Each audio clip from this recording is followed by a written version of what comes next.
Good morning, prospective sister and my dear batchmates. I, Hina Mavish, student of BSc Nursing second year, is going to present the pharmacology topic, which is anti-leprosy drugs. So, my topic is anti-leprosy drugs. So now, first of all, we will deal what is the leprosy. Leprosy caused by Mycobacterium leprae has been considered incurable since ages and bears a social stigma. As we all know that leprosy is that kind of disease which bears a social stigma. What is social stigma? Social stigma is a strong negative feeling towards a person who is having a disease, or we can say he has something which can be discriminated by the people. So leprosy is that kind of disease which faces a lot of social stigma. So this discrimination is just due to the lack of understanding and knowledge about the leprosy. Next point is, due to availability of effective anti-leprotic drugs, now it is entirely curable, but deformities already incurred may not be reversed. So nowadays the anti-leprotic drugs have been discovered through which the leprosy can be treated. So now it is entirely curable, but the deformities which are incurred due to this disease, they cannot be reversed, they cannot be treated. The things which are not at the worst point, they can be treated, but the deformities which are there already in the patient, that cannot be reversed. So now we will see the next we will deal with the classification of drugs.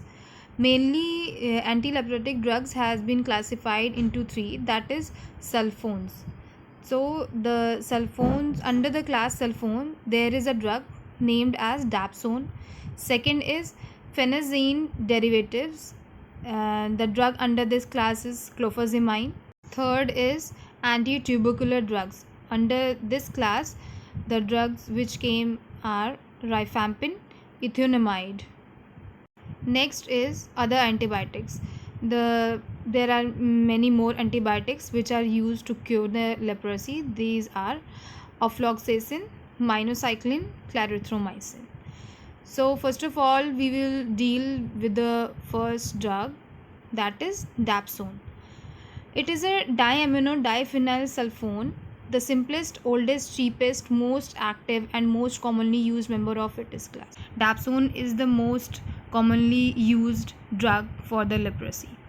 Next is, all other sulfones are converted into the body to DDS. Many have been used but none is superior.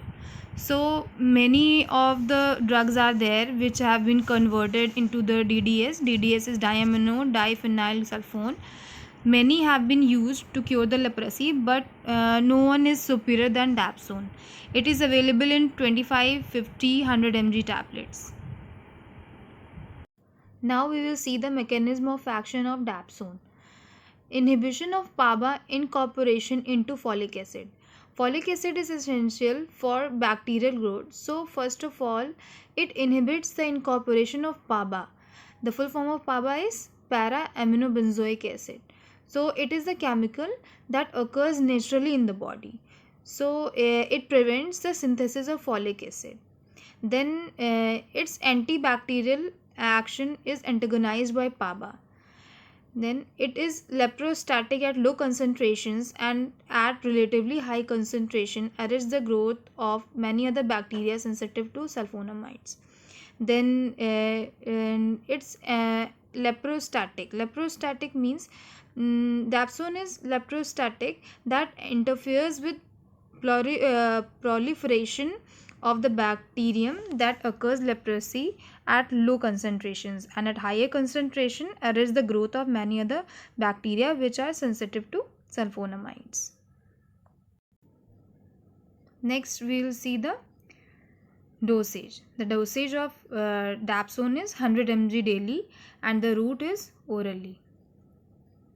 Now we will see the pharmacokinetics of the dapsone. Dapsone is completely absorbed after oral administration and is widely distributed in the body. So dapsone is completely absorbed after the oral ingestion and it is widely distributed in the whole body. Dapsone is more concentrated in the skin, muscle, liver, and the kidney. Metabolites are excreted in bile and reabsorbed from the intestine. The metabolites are the substance which is necessary for metabolism are exerted in biles and reabsorbed from the intestine. The plasma half-life of dapsone is variable. The half-life of dapsone is about 10 to 50 hours, but it's variable. Elimination takes 1 to 2 weeks longer. It is completely eliminated from the human body. It takes about 1 to 2 weeks. So the indications of the dapsone is leprosy. First is leprosy, then chloroquine resistant malaria in combination of pyrimethamine, other bacteria who are sensitive to sulfonamides. Next is dermatitis herpetiformis. So next we'll see the contraindications of dapsone. The contraindications are hypersensitivity, severe anemia less than 7 Hb, then G6PD, lepra reactions. The drug interactions of dapsone are, some products that may interact with this drug are folic acid antagonist, pyrimethamine, nitrofurantoin, primaquine. Then the side effects of dapsone are stomach pain, nausea, vomiting, headache, dizziness or spinning sensation, blurred vision, ringing in your ears, and sleeping problems. And sleeping problems, as we all know, it is called insomnia. Then the adverse effects are mild hemolytic anemia, nausea, anorexia, headache, fever, mental symptoms, allergic rashes, phototoxicity, hepatitis. So now we'll deal with the next drug, which is clofazimine. It is a dye with leprostatic and anti-inflammatory properties, acts probably by interfering with template functions of DNA in M. leprae. Meaning it is a dye with leprostatic. As I have already told, what is leprostatic? It is that which interferes the proliferation of the bacteria which causes leprosy. So it is a dye which is leprostatic and having the property of anti-inflammatory drug. So it acts probably by interfering with template functions of DNA. The template function of DNA is that it is a strand of DNA polymerase and RNA polymerase. So it attacks or we can say it interferes the template of DNA in Mycobacterium leprae. Next is, when used alone, resistance to clofazimine develops in 1 to 3 years. When it is used alone, the resistance develops in about 1 to 3 years. Clofazimine is orally active. 40 to 70% is absorbed. It is more active when it is taken orally. So now, next point is, the half-life of clofazimine is 70 days, so that intermittent therapy is possible. The half-life of clofazimine is about 70 days, so that the intermittent therapy can be possible. Clofazimine is used as component of multi-drug therapy of leprosy. It is used as in the multi-drug therapy of leprosy. Because of its anti-inflammatory property, it is valuable in lepra reactions. It is having the property of anti-inflammatory it is having the property of anti-inflammatory also.